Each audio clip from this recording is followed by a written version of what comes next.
দাদুর কবরের মাটি নিয়ে এসআইআর এর নাগরিকত্ব প্রমাণ করতে নথি দিলেও মানতে চাইছে না কমিশন। বাধ্য হয়ে দাদুর কবরের মাটি নিয়ে ব্লক অফিসে হাজির হলেন এক ব্যক্তি এবং তার পরিবার। যুবকের দাবি, যেভাবে এসআইআর এর নামে হয়রানি করা হচ্ছে তাতে নাগরিকত্ব প্রমাণ করতে কবরের মাটি থেকে ডিএনএ চেক করা ছাড়া আর কোনো উপায় নেই। এদিকে বিষয়টি সামনে আসতেই হইচই পড়ে গিয়েছে গোটা রাজ্যে। বিজেপি এবং নির্বাচন কমিশনকে আক্রমণ করেছে তৃণমূল কংগ্রেস। পাল্টা তৃণমূলের বিরুদ্ধে মানুষকে বিভ্রান্ত করার পাল্টা অভিযোগ তুলেছে বিজেপিও। এ ব্যাপারে কি বলছেন ওই ব্যক্তি, শুনে নেওয়া যাক।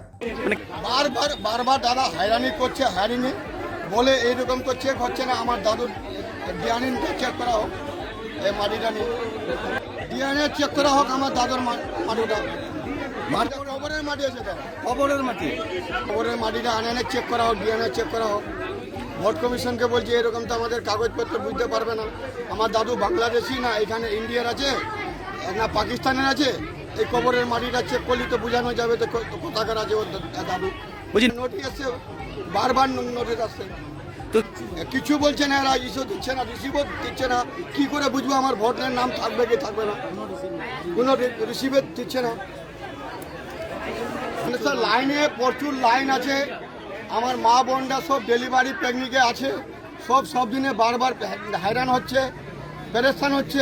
এটা থেকে আপনি প্রমাণ পাবে মানুষ কিভাবে আতঙ্কিত হয়েছে। মানুষকে নির্বাচন কমিশন এই এসআইআর এর নামে একটা মৃত্যুর লাইনে দাঁড় করিয়ে দিয়েছে। মানুষকে কিভাবে মেরে ফেলা যায়, মানুষকে কিভাবে হত্যা করা যায় তারই একটা ব্যবস্থা করেছে নির্বাচন কমিশন। তার প্রমাণ আজকে হরিশ্চন্দ্রপুর আপনি এখানে দেখলেন ব্লক 1-এ, যে তার প্রমাণ দেওয়ার জন্য যে ভারতীয় সে নিয়ে এসছে ওর দাদুর কবরের মাটি নিয়ে এসছে। আপনি ভাবতে পারছেন এর চাইতে বড় লজ্জার কি আছে নির্বাচন কমিশন, যে বিজেপির কাঠপুতলি হয়ে কাজ করে? ধিক্কার জানায় নির্বাচন কমিশনকে। আপনি কিসের উস্কানি দেখলেন দাদা? ওই যদি মাটির ওর দাদুর মাটির কবরের নিয়ে আসে, ওর সেই ওই যে ভারতীয়তা প্রমাণ করার জন্য এখানে উস্কানির কি আছে?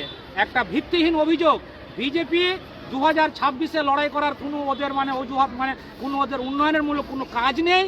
কি করে যে ভোট চাইবে তার কোনো কাজ নেই, মানুষকে পাগল করে দিয়েছে। আপনি দেখুন, যেদিন থেকে চতুর্বাড়ি থেকে শুরু হয়েছে মানুষ লাইনের পর লাইনে এসে দাঁড়াচ্ছে।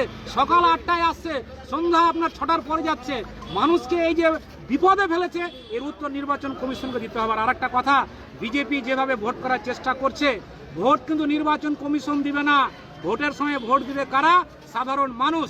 আর এই সাধারণ মানুষকে হয়রানি করছে, এর জবাব 2026-এ সাধারণ মানুষ দেবে বিজেপি।